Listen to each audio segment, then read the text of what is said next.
ઉપર લેવલેથી કપાસ બજારમાં કોકડું ગૂંચવાળું હોય તેમ અત્યારે ભારતીય કપાસ બજારમાં ખૂબ સારામાં સારો રિકવરી તરફી માહોલ કપાસના ભાવમાં તેજી કરાવે તેવા અનેક કારણો પરિબળો આકાર લઈ રહ્યા છે।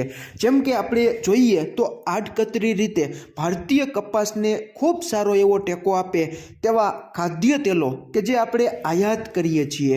આયાતી ખાદ્ય તેલોમાં ઘણો બધો સુધારો મજબૂતીની સાથે જોવા મળી રહ્યો છે। એટલા માટે જ આપણી સ્થાનિક ખાદ્ય તેલ બજારને ખૂબ સારામાં સારો સપોર્ટ મળી રહ્યો છે।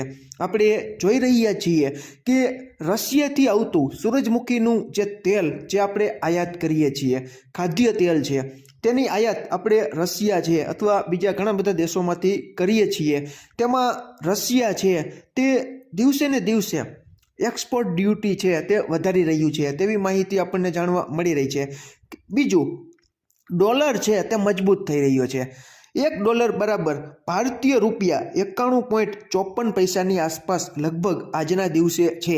એટલે આપણે ઇન્ટરનેશનલ વેપાર કરવો હોય તો આપણને ખબર જ છે કે ડોલરમાં વહીવટ થાય છે। આપણે વિદેશથી રૂ આયાત કરવું હોય, આપણા દેશમાં લાવવું હોય બીજા દેશોમાંથી, તો આપણે વધારે રૂપિયા ચૂકવવા પડે। પરિણામે શું થાય કે આપણે આયાત ઓછી કરીએ અથવા ન કરીએ, કારણ કે મોંઘા ભાવમાં આપણને રૂની ગાંસડી વિદેશથી આવતી પડે। એટલે સ્થાનિક રૂનો વપરાશ છે તેની ડિમાન્ડ છે તે ઘણી બધી વધી જાય। બીજું કે ખેડૂત મિત્રો, અત્યારે આપણે જોઈ રહ્યા છીએ કે કપાસિયા ખોળ, કપાસિયા અને કપાસિયા વોશ આ ત્રણેય છે તે કપાસ બજારને ખૂબ સારામાં સારો ટેકો છે તે આપી રહ્યા છે। વિગતવાર આપણે ચર્ચા કરીએ તો આજે તારીખ 22/1/2026ના રોજ NCDEX ઉપરનો આપણો કોકુડકલ કપાસિયા ખોળનો ફેબ્રુઆરી 2026નો વાયદો 14 રૂપિયા જેટલો વધીને 3374 અને માર્ચ 2026નો વાયદો 17 રૂપિયા જેટલો વધીને 3410ની આસપાસ બંધ આવ્યો છે। હવે આ જે કપાસિયા ખોળના વાયદા ખૂબ સારા એવા વધીને બંધ આવતા હાજર બજારમાં સીધી જ અસર જોવા મળી છે। કપાસિયા ખોળના 60 કિલોના ભાવ મને નથી મળ્યા, પરંતુ બ્રાન્ડના 2100થી 2200ની આસપાસ ભાવ છે તે કપાસિયા ખોળની જે 60 કિલોની ગુણી આવે તેના પહોંચી ગયા છે। કપાસિયા ખોળમાં તેજી શા માટે આવી તો કે કપાસિયાના ભાવ છે તે ઊંચકાણા। કપાસિયાના 20 કિલોના ભાવ માણાવદર ખાતે 780થી 800 રૂપિયા સુધી જોવા મળેલા છે। બીજું કે કપાસિયા વોશ ખાદ્ય તેલો છે વિદેશથી આપણે આયાત કરીએ છીએ તેમાં ભાવ વધારો આવતા આપણા જે ખાદ્ય તેલો ખાસ કરીને કપાસિયા તેલ તેમાં ખૂબ સારામાં સારો સુધારો જોવા મળ્યો। કપાસિયા તેલમાં સુધારો જોવા મળ્યો તો તરત જ કપાસિયા વોશમાં પણ ખૂબ સારામાં સારો ઉછાળો આવ્યો, કારણ કે કપાસિયા વોશમાંથી રિફાઇન્ડ થઈને કપાસિયા તેલ બને છે। એટલે જે કપાસિયા વોશ છે તે ખેડૂત મિત્રો 1300 રૂપિયાની સપાટીએ ટચ થઈ રહ્યું છે। આનો સીધો જ ફાયદો આપણી સ્થાનિક કપાસ બજારને મળી રહ્યો છે।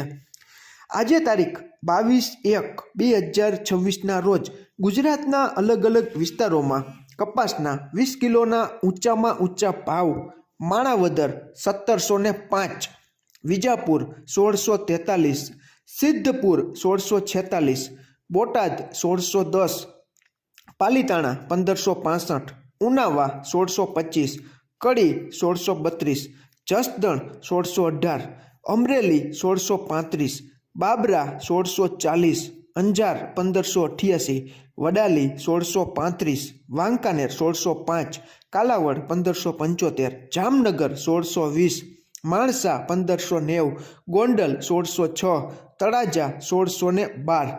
ખેડૂત મિત્રો, કપાસની આવક દિવસે ને દિવસે ઘટી રહી છે, કારણ કે આ વર્ષે આપણને ખબર જ છે કે ભારતમાં કપાસના વાવેતર વિસ્તારમાં કાપ હતો, એટલે સ્વાભાવિક રીતે કપાસના ઉત્પાદનમાં તેની અસર જોવા મળે। અને અત્યારે બજારમાં આપણે જોઈએ છીએ કે સમગ્ર ગુજરાતમાં 1 લાખ મણથી કરીને 1,10,000 મણ સુધીની કપાસની આવક થઈ ચૂકી છે, કારણ કે આ વર્ષે ગુજરાતમાં કમોસમી વરસાદ માવઠું પડ્યું, તેને લીધે મોટો બગાડ જોવા મળ્યો। બીજું કે વાવેતરમાં કાપ હતો, કારણ કે ગુજરાતમાં મગફળીનો વાવેતર વિસ્તાર છે તે ઘણો બધો વધી ગયો હતો।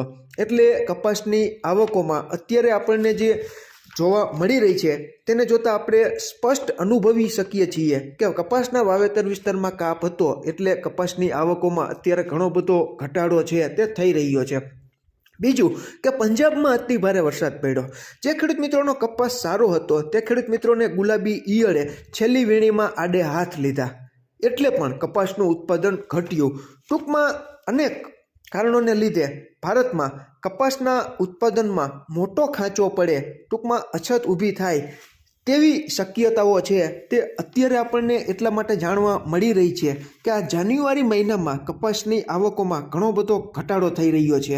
એટલે જ કપાસિયા અને કપાસિયા ખોળના વાયદા અને કપાસિયા ખોળની હાજર બજાર અને કપાસિયા વોશ આ બધું જ મજબૂતીની સાથે રિકવરી પ્રાપ્ત કરવા માટે મથામણ કરી રહ્યા હોય તેવા માહોલ કપાસિયા વોશ, કપાસિયા ખોળ અને કપાસિયા ખોળની હાજર બજારને જોતા આપણને સીધી રીતે જ નજરે ચડી આવે છે કે કદાચ આવનારા સમયમાં કપાસની આવકો છે તે ઘણી બધી ઘટશે. કારણ કે આ વર્ષે વાવેતરથી કરીને કપાસના ઊભા પાકમાં ઘણી બધી નુકસાની જોવા મળી અને આની સીધી જ અસર અત્યારે કપાસની આવકોમાં આપણને દેખાઈ રહી છે. ગામડે બેઠા જે વિસ્તારોમાં નબળા કપાસના 20 કિલોના ઊંચામાં ઊંચા ભાવ 1450 બોલાતા હતા તે જ વિસ્તારમાં 1490 કે 1500ની આસપાસ ભાવ છે તે બોલાવવા લાગ્યા છે. બીજું, આજે મોરબી જિલ્લાના વાંકાનેર તાલુકાના કણકોટ ગામેથી એક ખેડૂત મિત્રનો ફોન હતો. આપણે બપોરે જે વિડીયો બનાવ્યો તેમાં પણ વાત કરી હતી કે 1550 જે ભાવ ચાલતા હતા તેની જગ્યાએ સીધા જ 25 રૂપિયા વધારો કરીને 1575માં મંગાઈ રહ્યો છે. છતાં પણ ખેડૂત મિત્રો છે તે વેચાણ નથી કરતા. હવે ખેડૂત મિત્રોની જીદ એ છે કે 1600 રૂપિયા થઈ જાય તો અમારે કપાસ વેચી દેવો છે. આપણે આશા રાખી કે ખેડૂત મિત્રોની જે ઈચ્છા છે તે આવનારા સમયમાં સારી રિકવરી કપાસ બજાર પ્રાપ્ત કરે અને ખેડૂત મિત્રોને સારી આશા છે તે પુરવાર કરે તેવી આપણે તમામ ખેડૂત મિત્રોને એક પ્રકારની કહેવાય ને પોઝિટિવ વલણ દાખવીને ઈચ્છીએ છીએ કે તમામ ખેડૂત મિત્રોનો નબળો કપાસ પણ 1600 રૂપિયાના ભાવે ઘરે બેઠા મંગાય અને જે ખેડૂત મિત્રોને વેચી દેવો છે તેવા ખેડૂત મિત્રોને ખૂબ સારામાં સારી કપાસ બજારનો લાભ મળે. તો આ વર્ષે જે ઉત્પાદનમાં ગાબડું પડ્યું છે તેની સરભર સારી બજાર મળી જાય તો ખેડૂત મિત્રોને ખૂબ સારામાં સારું વળતર મળી રહે. આ વર્ષે ઘણા બધા ખેડૂત મિત્રોના ઘરેથી કપાસ છે છેલ્લા 3-4 વર્ષથી મંદીમાં હોવાથી મોટાભાગના ખેડૂત મિત્રોએ કપાસનું વેચાણ કરી નાખ્યું છે અને પાછળથી આ રિકવરી જોવા મળી છે. એટલે અમુક ટકા ખેડૂત મિત્રોને જ આનો લાભ મળશે. બાકી મોટાભાગના ખેડૂત મિત્રોએ ઘણા બધા નીચા ભાવમાં કપાસનું વેચાણ કરી નાખેલું છે. ખેડૂત મિત્રો, આમાં ક્યાંય ભૂલ હોય અને તમારી પાસે નવી અપડેટ હોય તો ચોક્કસ તમે કોમેન્ટમાં જણાવજો. અને ગામડે બેઠા તમારે ત્યાં કેવા ભાવ બોલાઈ રહ્યા છે તે પણ તમે કોમેન્ટમાં ચોક્કસ જણાવી શકો છો. અમે ક્યારેય તમારે કપાસ રાખવો કે વેચી નાખવો તે બાબતની લેવડ દેવડ અંગેની સલાહ કે સંગ્રહખોરીની સલાહ નથી આપતા. તમારા ખુદના ભરોસે આર્થિક જોખમ સહન કરવાની શક્તિને ધ્યાનમાં રાખીને તમારે તમારો કપાસ રાખવો કે વેચી નાખવો તેનો સંપૂર્ણ નિર્ણય તમારા ખુદના ભરોસે તમે લઈ શકો છો. આભાર ખેડૂત મિત્રો.